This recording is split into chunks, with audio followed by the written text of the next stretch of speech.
Saludos everybody, welcome back to Decent Shirt, where we play cards while we wear decent shirts. And for today's video, we are back to reviewing Firestorm reveals that have been all the rage this past week. Some of these cards are absolutely nuts, and I'm so excited to talk about them. So let's get down to the video.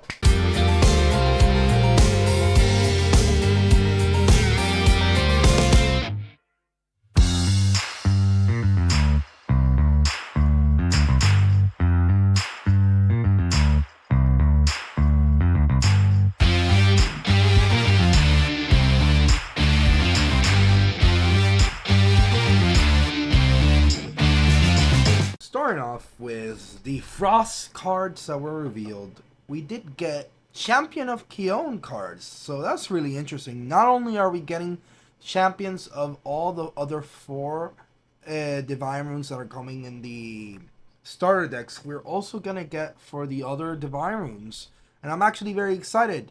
That means that we're going to get a huge support for every other element, not just fire and wind, which makes me very happy. And speaking of, Brumelink's Champion of Keon is really good support for Frost. It has 4 attack and 2 defense. However, when you cast Brumelinks, you can search your deck for either a Mountain of Warriors or a Blizzard and add it to your hand.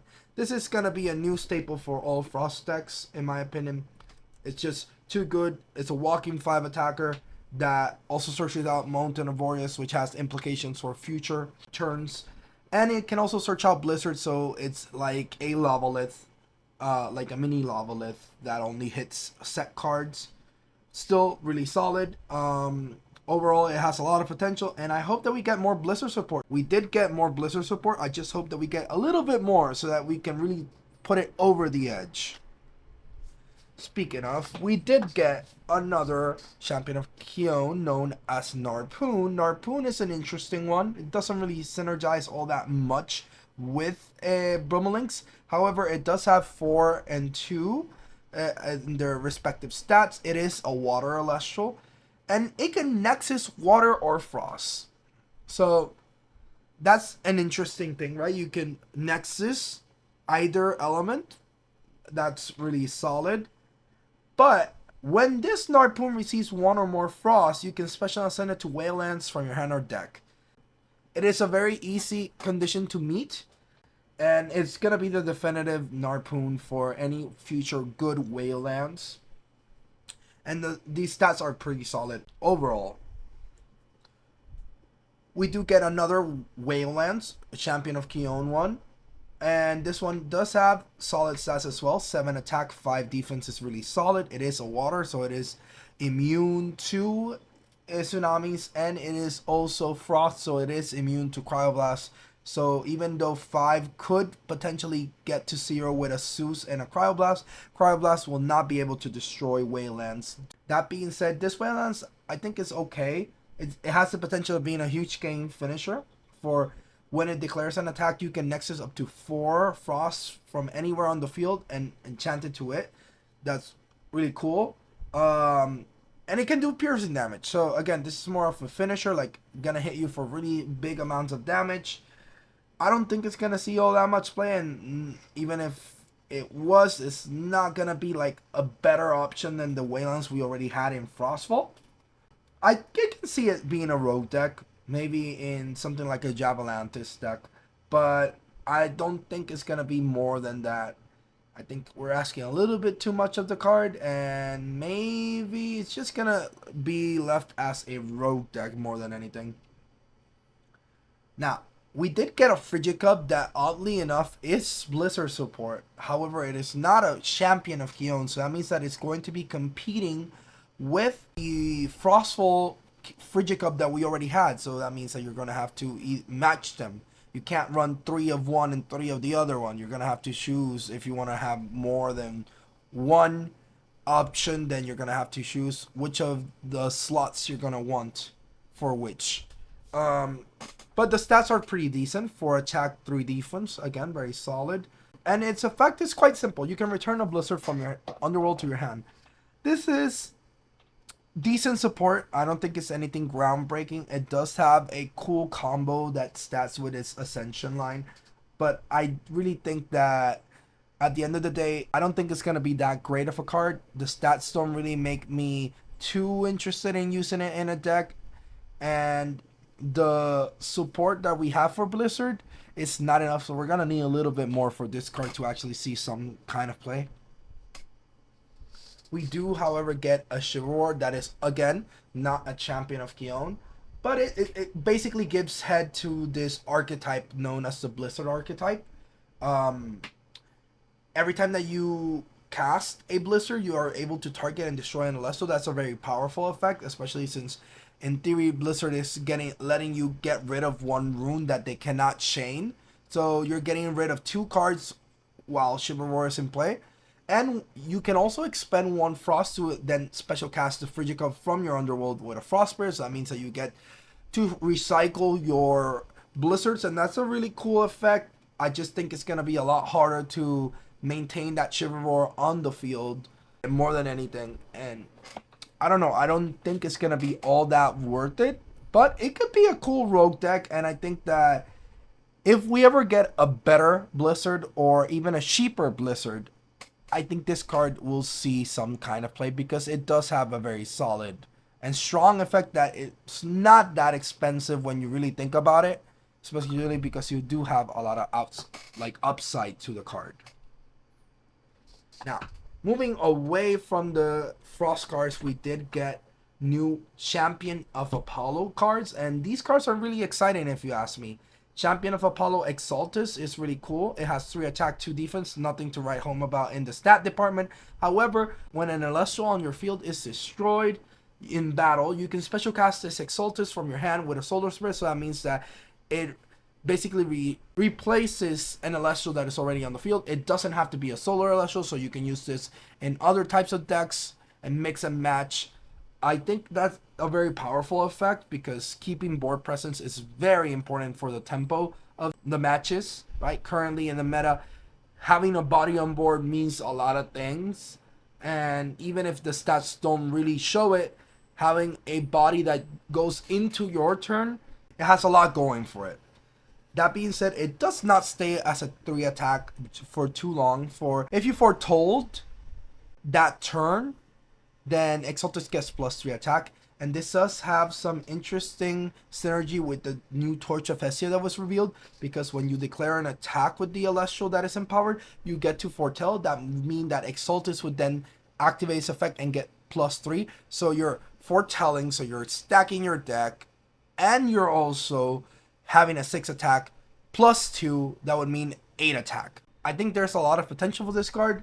I just gotta see which decks can really make the best use out of it. Plucky, on the other hand, I think is a card that is being slept on by many people. I think this is really exciting support for Solar. It is essentially a 5-drop when you really think about it, because when you normal cast it, you can search for a Lyre of Apollo and add it to the hand.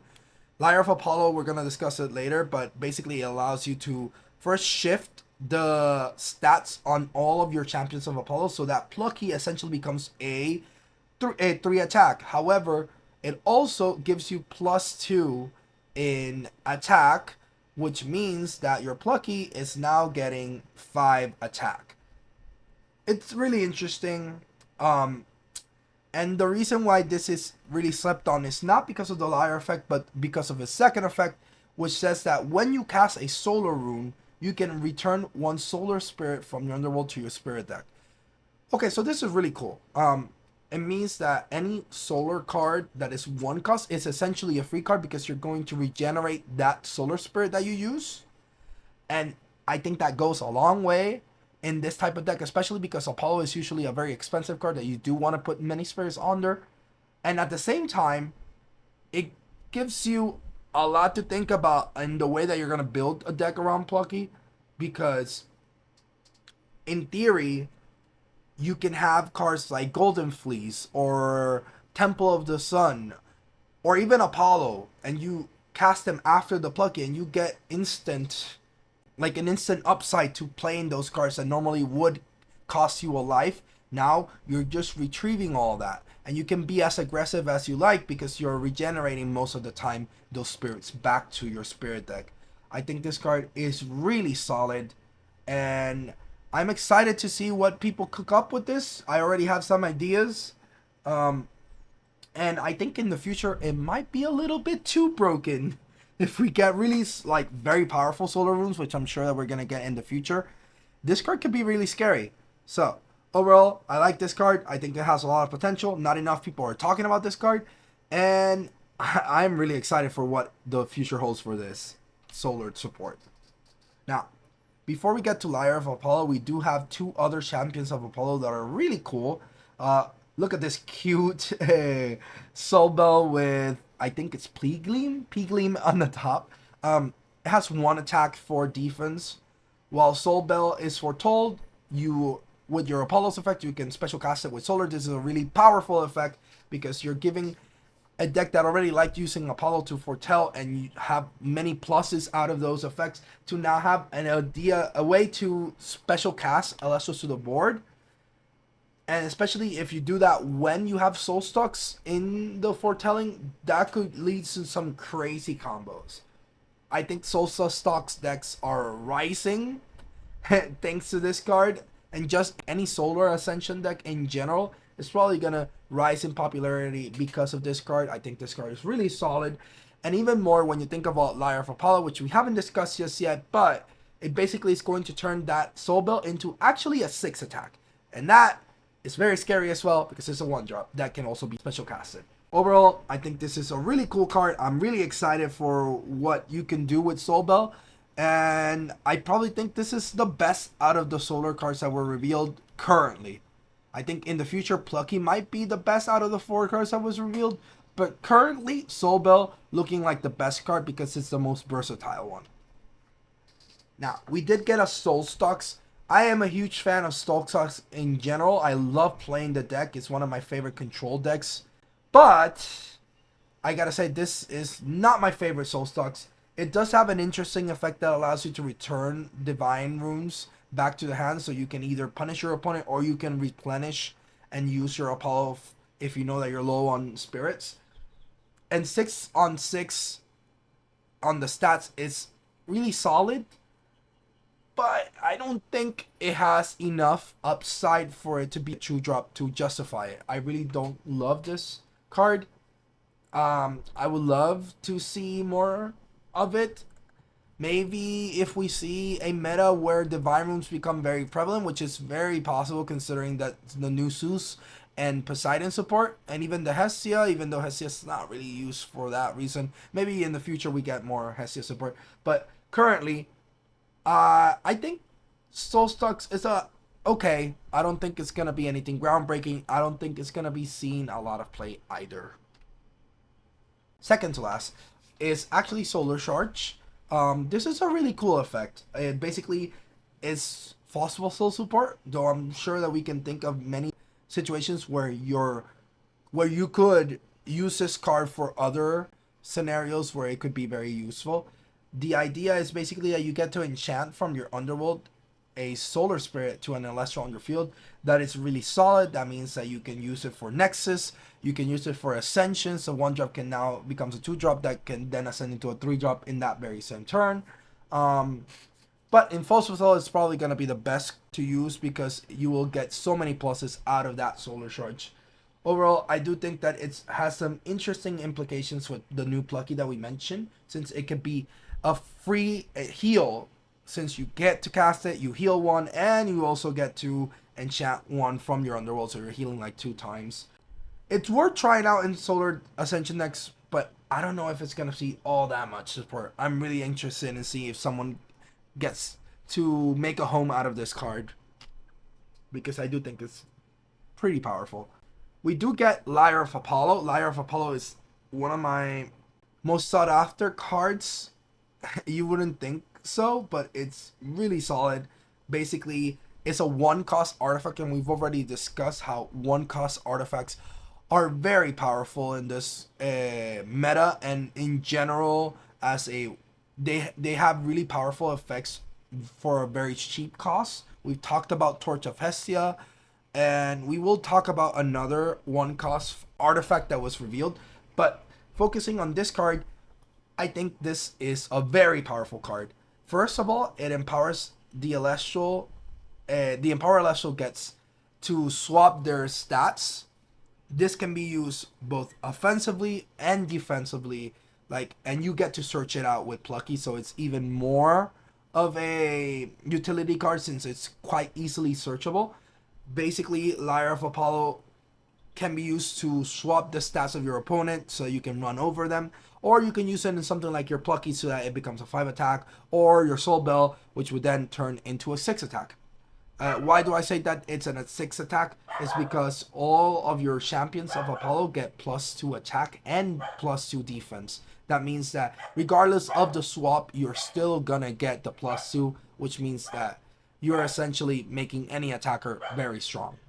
Hey guys, hope you're enjoying the video so far. I just wanted to give you a quick reminder that if you're enjoying the video, please like. And if you haven't subscribed already, please subscribe so you can keep up all the great content that I'm going to be uploading in this YouTube channel. So, let's get back to the video. Sorry about that. My dog was barking at one of the cats over there. Anyhow, overall, this card is very strong. I would say it's considerably one of the best artifacts that we currently have. I would even say it's top 2. That's how strong of a card this card is. And in general, I think this card will see some amount of play, some shape or form, and I'm excited. So let's go to the next one. We do get some Demeter support as we get Champion of Demeter Pandison. Now this card at first glance might not look that great. However, I think that this card is a lot more powerful than what people let on. It has 2 attack, 4 defense, not the greatest stats, but you can return up to 2 Earth Spirits from your Underworld to your Spirit deck if your Demeter is enchanted. So if you have Demeter enchanted, you can essentially heal for 2 every single turn. That is very, very scary, very powerful effect. And on a 4 defense, that is not too shabby. It forces your opponent to have to expend additional resources to try to get over it in some instances. And if you have Follow Forest, then that makes it so it has 5 defense. Again, might sound a little bit too convoluted, but I do think that this is a very powerful effect, and I can see it in a very control heavy deck doing really well. Now, we did get another Champion of Demeter. Now, this one, I don't think a lot of people are as high on it, and I personally am not super high on it either. It has 2 attack and 6 defense. This Birder Leaf can be normal cast with 2 Earth if Demeter is enchanted, so you get to normal cast it easily if Demeter is enchanted. That makes me think that perhaps we're gonna get new versions of each of the liths, but if you have the corresponding divine like the divine rune, then you're gonna be able to normal cast them. So I think that's a cool leeway. Instead of having to be coming from behind, you now get to cast them with your divine rune. I think that's a much easier cost in most cases. The question is, are their main effects worth it? And in this case, I'm not sure that it really is. When you target this Birderlift with Demeter's effect, you can special cast a 1 Spirit Earth Celestial from your hand, and this effect can only be activated once each turn. I think that if you didn't have the clause on, it can only be activated once each turn, I think this card would be a lot better. However, having to use your Demeter on Verdolith kind of makes me hesitant of how effective this card is actually going to be. I don't really want to use my Demeter on Verdolith to just get a 5 on a 2 cost. If it was at least 3, then you would get 6 attack, and that would be a lot more justifiable. But at first glance, you really just want to cast Verdolith in defense, and do you really want to use Demeter's effect? It's a lot of things to consider. I don't think this is like that great. I think it's more underwhelming than anything, but it could serve for some janky stuff in the future. Maybe with some more Champion of Demeter support, we could actually see this card reach its full potential. Now, we do have Panzer, which is, again, similar to that of, what was the card that we talked about? Frigicub and Chivalror.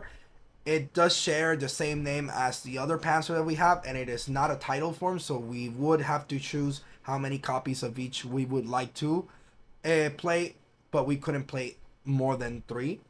That being said, I think it's a cool idea. It just loses to Spectres too easily, but the idea that when you cast the Panzer, you get to enchant Earth equal to the number of Elestrals on your opponent's field, that's a really cool effect. I think that even having one could make it so that Panzer has a lot of leeway because you get to draw. When the discard is destroyed, you get to draw equal to the enchanting spirits.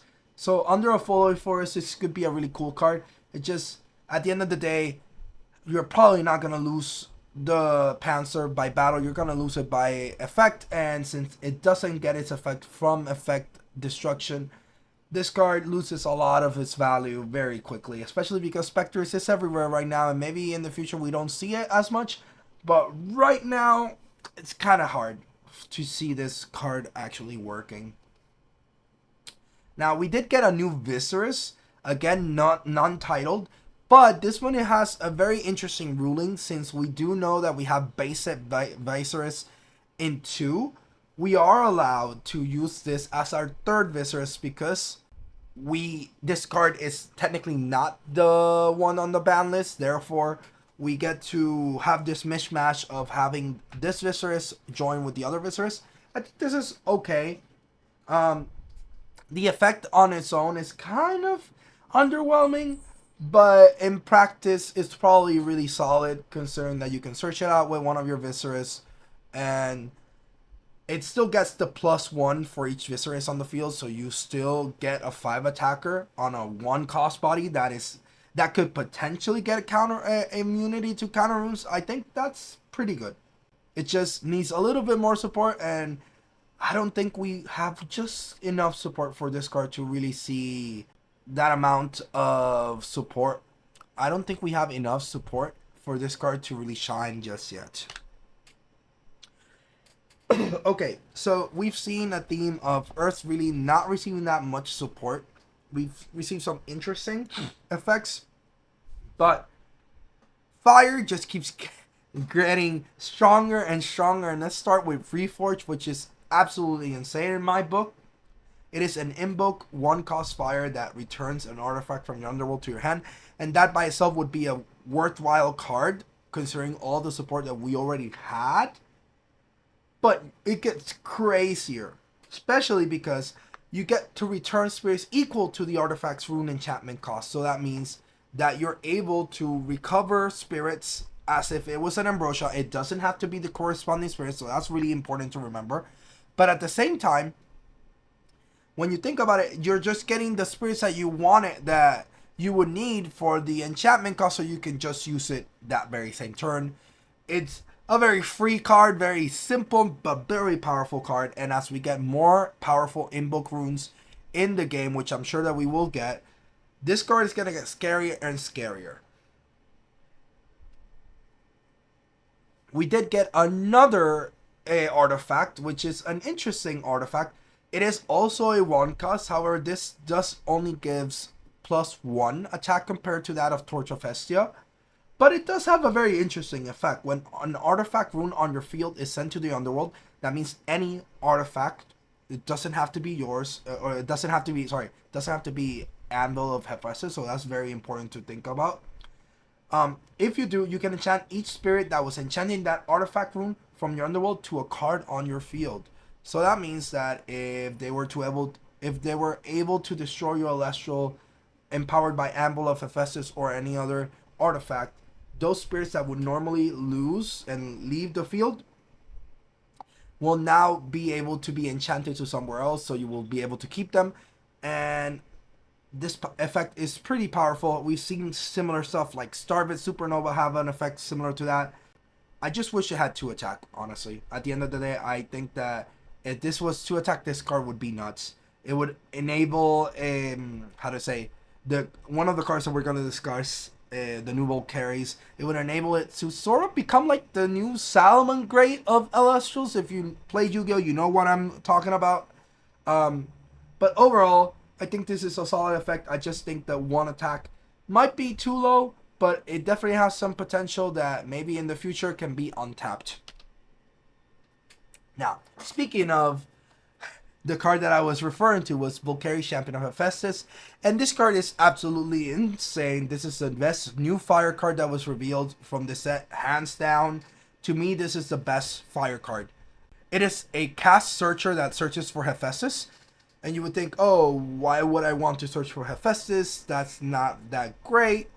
However, when Hephaestus is enchanted, you may also use fire spirits from your underworld to play artifacts. So basically, let's say you put yourself in this scenario where you play Volcari's, you search for Hephaestus. Hephaestus is enchanted. You get to disenchant one from Hephaestus to search for Torch of Hestia, and then you want to cast Torch of Hestia to empower your Volcari's. Now, you could just use the spirit that you use from Hephaestus. And that, again, this is the reason why I said that this deck has the potential of being like a Salamangreat. And if Anvil was at +2, this card would definitely search the Anvil, and it would be pretty insane. Overall, I think that this is going to be a very strong, powerful deck in the meta. This card alone enables fire and makes it such a powerful deck. It finally feels like artifacts are eating well. They have a place in the meta. They have something to say. King Leo is going to get empowered with this. And we already got Hestia, which allows us to really overexert and go wide or go high. And Volcari's can use this effect when it's special casted. So if you use Hestia to search for Volcari's, to then search for Hephaestus, and you can do all of this without even casting your normal cast for turn, that, to me, is really crazy. I think this card is going to be really good. It's going to be a really strong deck, and I'm excited to play with this card, honestly. This card is nuts. This card works with Argo in a way that it's pretty crazy. We all know that Argo tends to be a very expensive card because when you cast it, you're essentially paying 2 additional spirits to cast your artifact, even though you're searching from your deck. This has a very interesting interaction with it because when you cast Argo, it adds it to your hand first, like in a sort of a limbo, which means that if you have Hephaestus and Volcari's on board and you cast Argo, you do that, and if you use 2 fire spirits or you already had fire spirits in your underworld, you can use those fire spirits to cast out this new artifact that you search with Argo. Again, making Argo essentially a free search for your artifact, a free search for Necklace of Harmonia. Again, lots of things to think about with Volcari's. I think this card is nuts, and I just cannot wait to play with this card.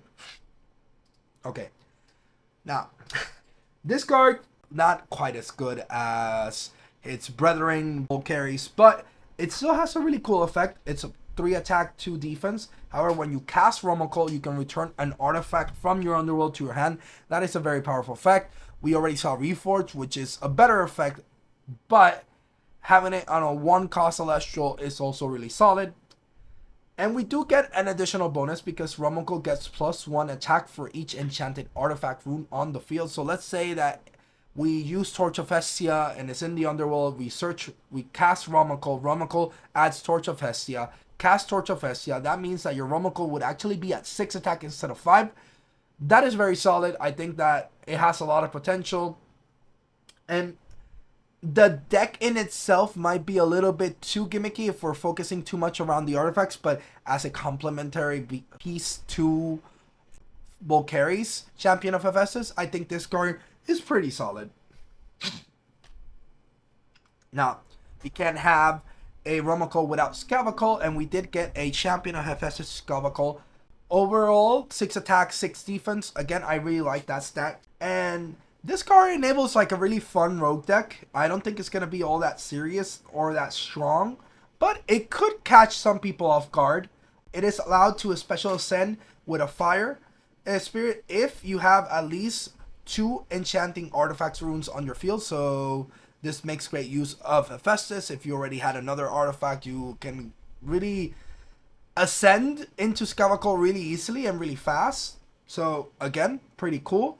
But it does have an interesting effect where artifacts that were empowering that Elestral that you started empowering artifacts that were empowering that Elestrals start empowering the Skeletal instead of being sent to the underworld. So normally all artifacts that are empowered an Celestial that leaves the field or enchant or is ascended into normally also go to the underworld. However, with this effect, you are able to retain those artifacts, and that allows Skeletal in theory to become very high in stats while also having the potential of having a lot of protection. If you have Bag of Wings, Trident of Poseidon, and other cards that protect you, those cards can stick with Skeletal.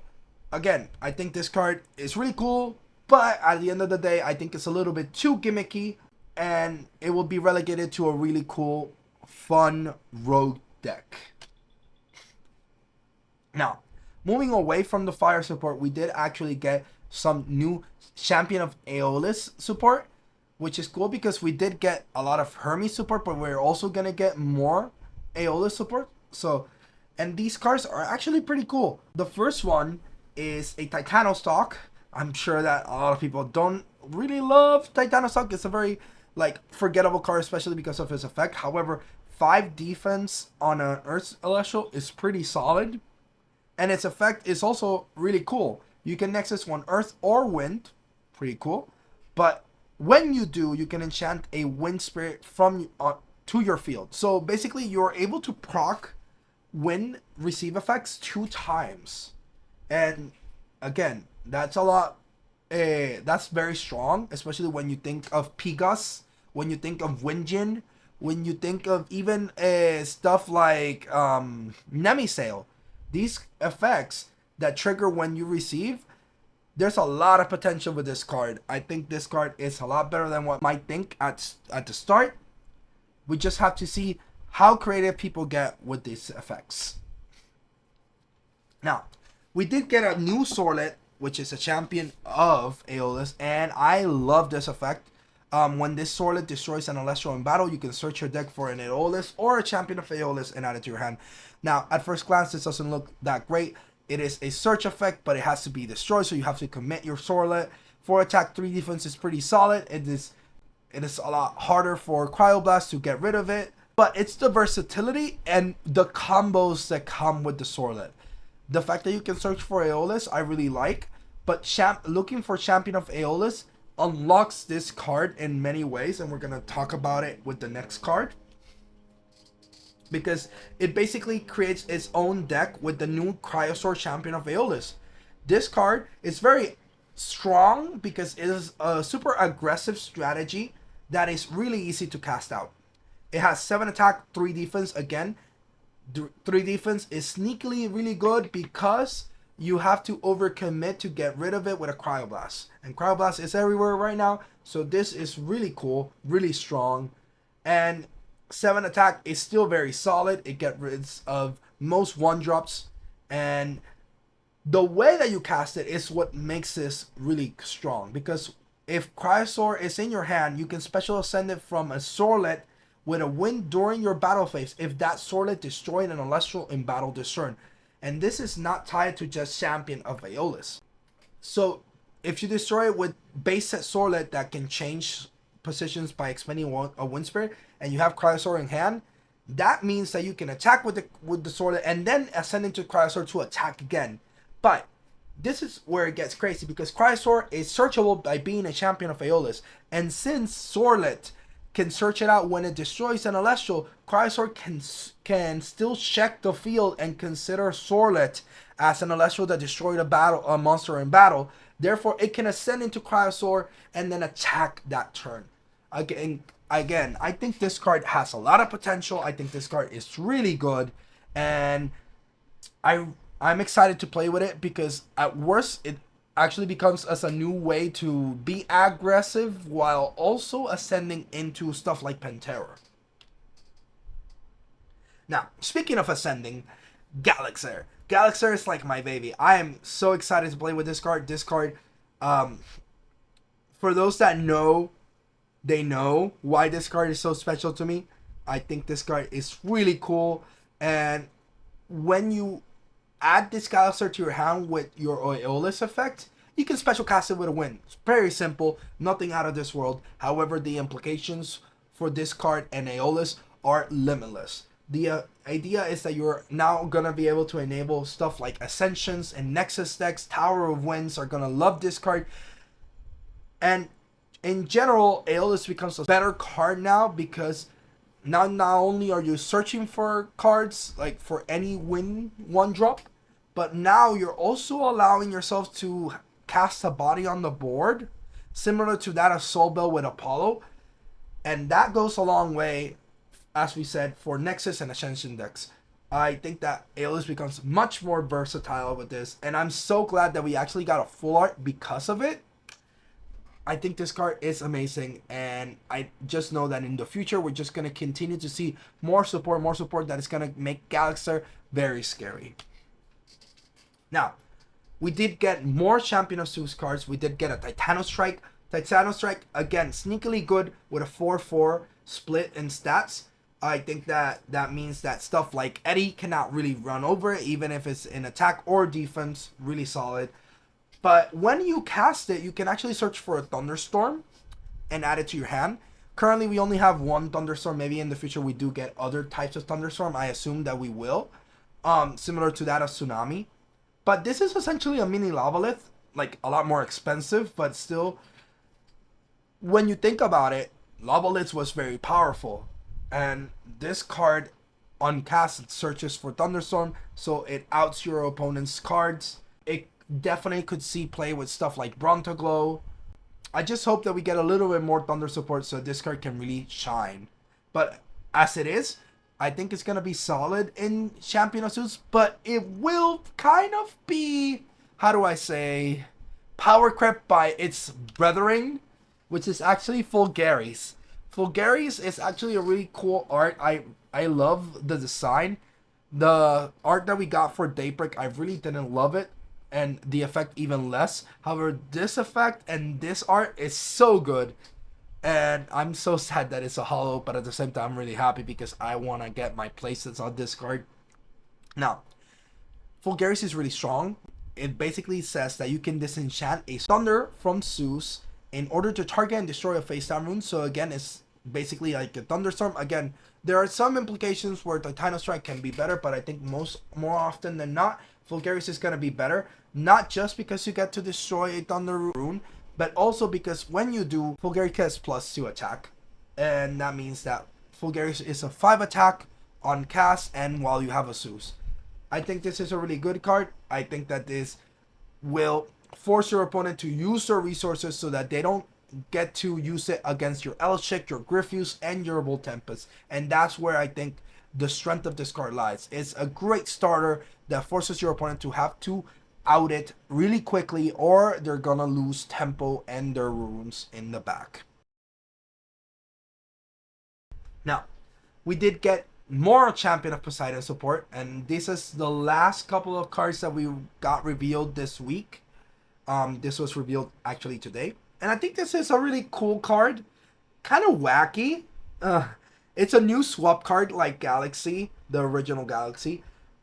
Basically, when it receives one or more water spirits, you can swap each Elestral's attack and defense until the end of the turn.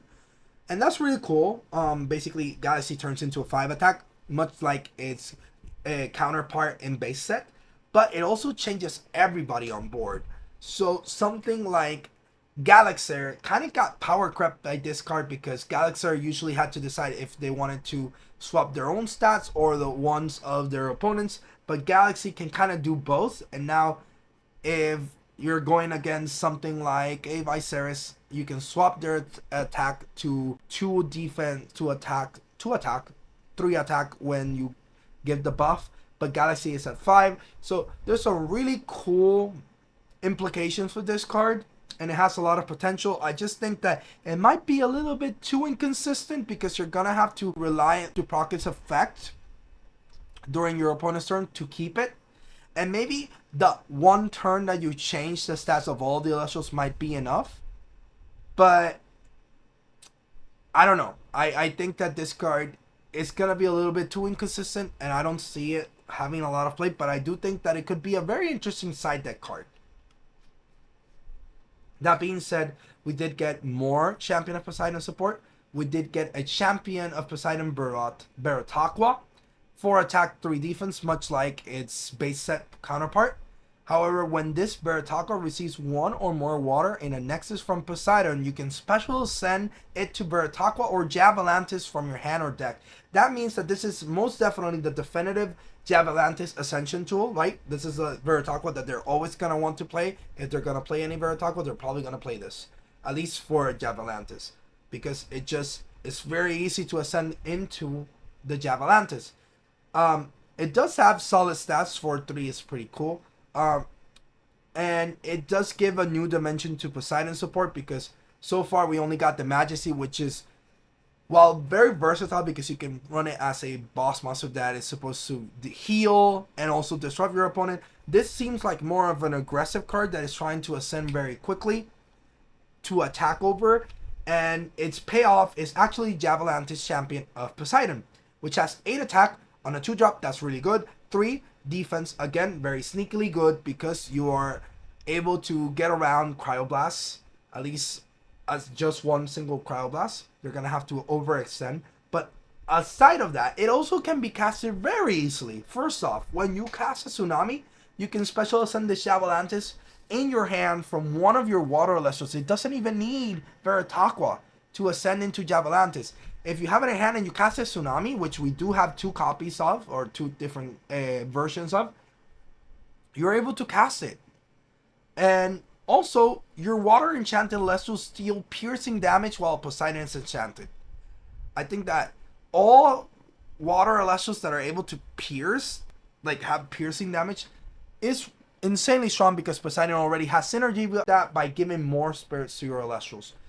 I think this is going to be a really cool card for Javelin decks because they like to change positions and they probably run High Tide, Tsunami, and Tsunami in general. So this is going to be like cherry on top for those kind of decks.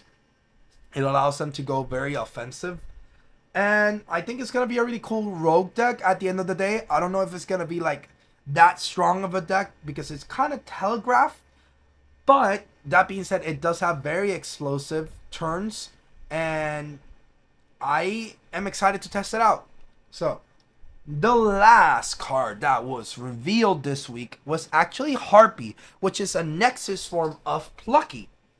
Now, the stats are nothing to write home about, but its effect is quite interesting.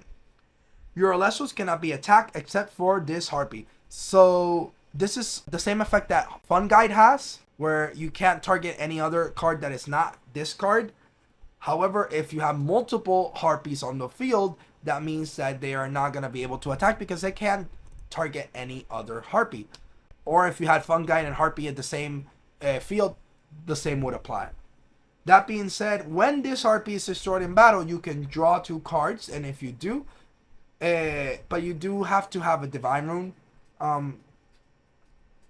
I think if you want to have it for the draw engine, then it's better to just run Nog.